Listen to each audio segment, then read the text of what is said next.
그럼 디자이너는 상사가 시키는 대로 디자인하고 디자인이 정확한지에 대한 객관적인 기준은 없잖아요. 그냥 상사 마음에 들면 되는 거예요. 그렇죠. 상사 마음에 들면 장땡, 아니면 다시 하라는 말 듣고 그게 일상이죠. 그런데 개발은 다르죠. 코딩은 결과물이 명확하게 드러나잖아요. 앱이 엉망진창이면 온 세상 사람들이 다 알게 되니까요. 정말 맞는 말씀이에요.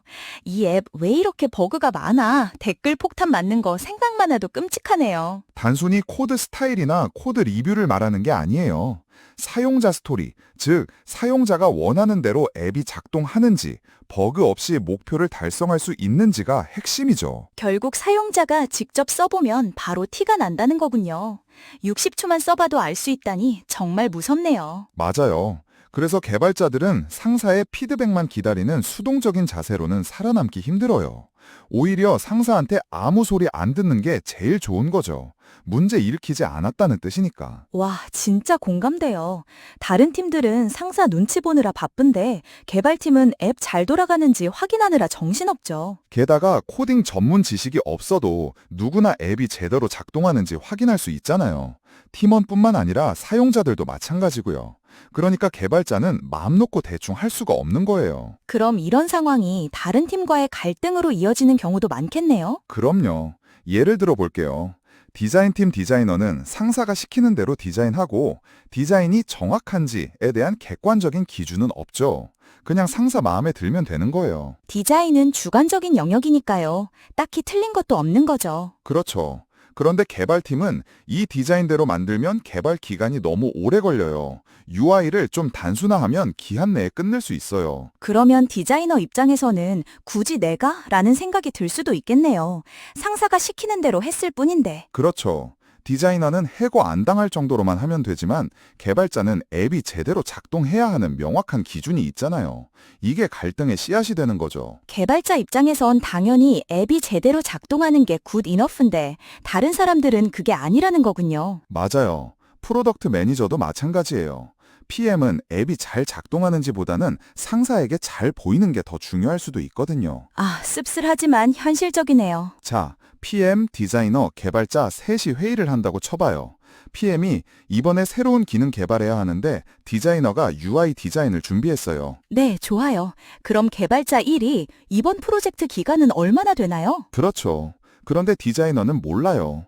개발자 1은 단연히 기간이 제일 중요한데 디자이너가 모른다는 게 이해가 안 가는 거죠. 도대체 얼마나 빨리 만들어야 하는지 알아야 저희도 필요한 자원을 파악할 수 있잖아요. 라고 속으로 생각하겠네요. 그렇죠. PM이 나서서 한 달 안에 끝내야 해요. 라고 말하죠.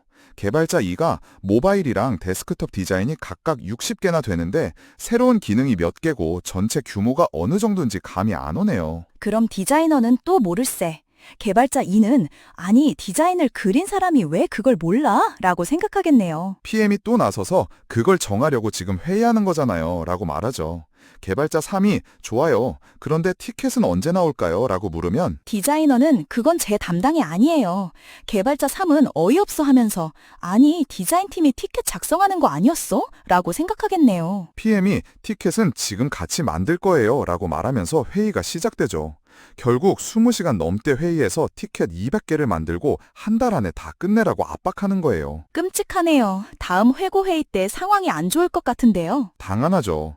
회의 때 개발자들은 모바일이랑 데스크톱 UI를 따로 만들어서 작업량이 너무 많아요. 저희가 하루에 티켓 2개씩 처리하면 한 달에 150개밖에 못 끝내요. 200개는 절대 무리예요. 그랬더니 PM이 뭐라고 하던가요? PM은 짜증내면서 개발자들은 코딩은 잘하는데 너무 완벽주의자들이야. 그냥 시키는 대로 좀 해. 라고 쏘아붙이는 거죠. 와, 진짜 현실적이네요. 2명은 상사 눈치만 보고 3명은 사용자만 생각하는 상황. 그렇죠. 결국 모두가 자기 밥그릇 챙기기에 급급한 거예요. 듣다 보니 씁쓸하네요. 그럼 이런 갈등을 막을 방법은 없을까요? 3가지 방법이 있어요. 첫 번째는 그냥 데드라인이 제한인 회사, 즉 책임감이 낮은 팀을 찾는 거예요.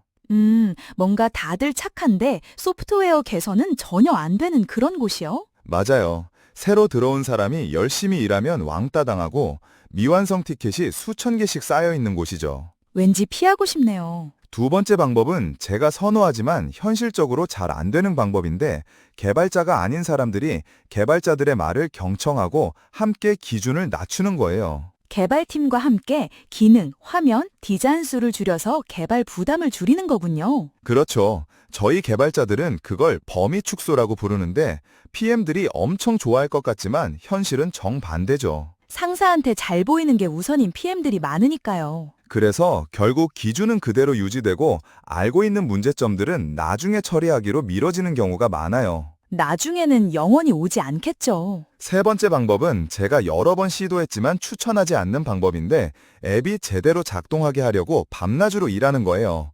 그냥 프로답게 번아웃 될 때까지. 끔찍하네요. 야근에 특근에. 개발자들이 티켓 작성까지 떠맡고 불만을 억누르면서 묵묵히 일하는 거죠. 왜 그런 거죠? 상사와의 갈등을 감수하면서까지 문제를 제기할 사람은 없으니까요. 하지만 앱에 버그가 많으면 개발자들만 책임지고 해고당하잖아요. 결국 가장 흔하지만 가장 비현실적인 해결책은 개발자들을 쥐어짜는 거군요. 맞아요. 대부분의 회사에서 소프트웨어가 제대로 작동하는 유일한 방법이죠. 하지만 개발자들은 번아웃되고요. 번아웃 되면 정말 큰일인데. 그래서 제가 제시한 세 가지 해결책은 다음과 같아요.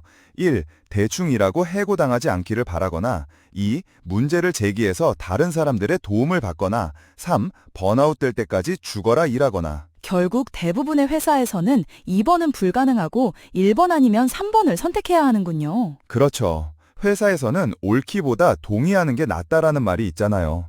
적게 일하다 해고당하든지 너무 열심히 일하다 번아웃 되든지. 둘 중에 뭐가 더 나을까요? 글쎄요. 1번을 선택하면 6에서 12개월 후에 버그 투성이 앱 때문에 해고당할 수도 있지만 3번을 선택하면 번아웃 때문에 자진 퇴사하거나 해고당하겠죠. 적어도 일하는 동안은 앱이 잘 작동했겠지만요. 저는 1번이 더 나은 것 같아요. 해고당하더라도 다른 일자리를 찾을 시간이라도 있으니까요. 맞아요.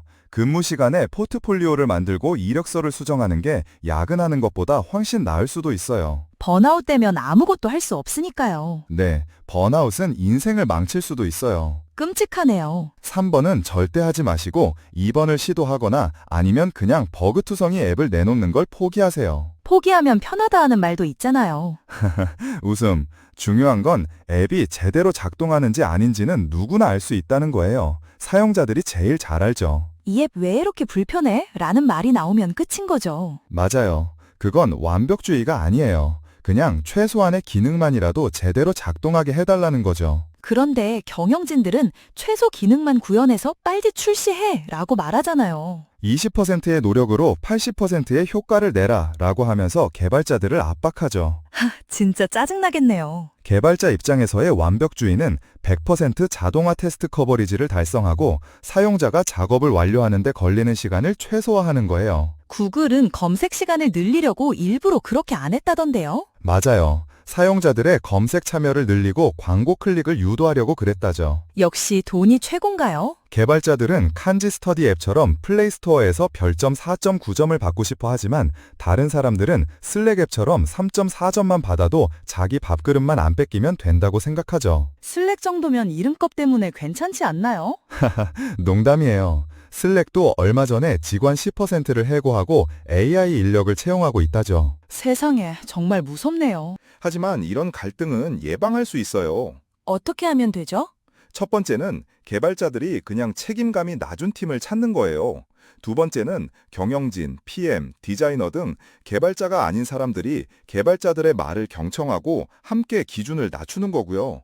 세 번째는 그냥 밤낮 없이 일해서 앱을 제대로 작동하게 만드는 거죠. 결국 답은 없네요. 맞아요. 어차피 다른 사람들은 버그보다 상사에게 잘 보이는 게 더 중요하니까요. 맞는 말씀입니다. 스타트업에서는 책임감 낮은 개발자들이 많으면 망하니까 2번이나 3번을 선택하는 게 좋을 수도 있지만 스타트업이 망하면 다른 직원들은 자기들이 얼마나 잘했는지 자랑하면서 다음 직장을 찾을 거예요. 개발자도 똑같이 할 수 있어요. 네, 작동하는 소프트웨어를 출시하는 것에 너무 연연하지 않는다면요. 씁쓸하지만 현실적인 이야기네요. 마이크로소프트 플라이트 시뮬레이터 2024도 출시 당시 플레이 불가능하다는 평가를 받았잖아요. 세상에. 혹시 여러분도 회사에서 개발자들과 다른 직원들 사이에 이런 갈등이 벌어지는 걸 본 적이 있다면 댓글로 알려주세요. 오늘 함께 해주신 제이님께도 감사드립니다. 오늘 정말 재밌는 시간이었어요. 감사합니다. 여러분, 오늘도 즐거운 코딩하세요.